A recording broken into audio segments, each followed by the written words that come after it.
वेली होवे मिरासी दुआई देंदा वदो होवे उस जान ते भी ते अगले जान ते भी। क्या हाल है? ओ खैरियत तो मेरा कहने लगे गोडा ला लेना है।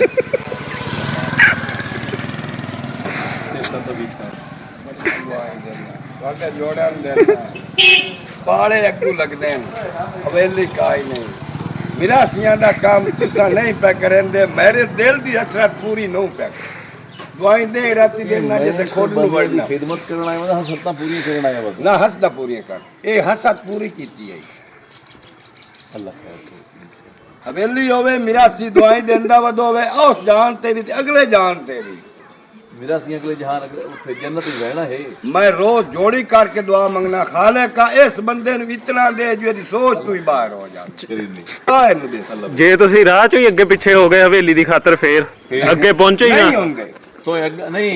इथों गए हो तो अग्गा तेन निखेड़ छोड़े तेन जहन्नम ही घर छोड़े मैं नहीं जन्ना में मैनू गलेंदे भी नहीं वेज वे मिरासी नहीं गलेंदे बहरहाल उनांदी भी गल उनांदे नाल भी उनांदियां पौड़ियां भी साडे कोल इमामा पाका नहीं ते तुहाडियां भी आए मैं थोड़ा थोड़ा गल करे ना भाई मैनू कोठे ते कदी ना चढ़ना पवे कोठे ते कदी ना चढ़ना पवे तलियां नु पग्गो रावना चढ़ जावना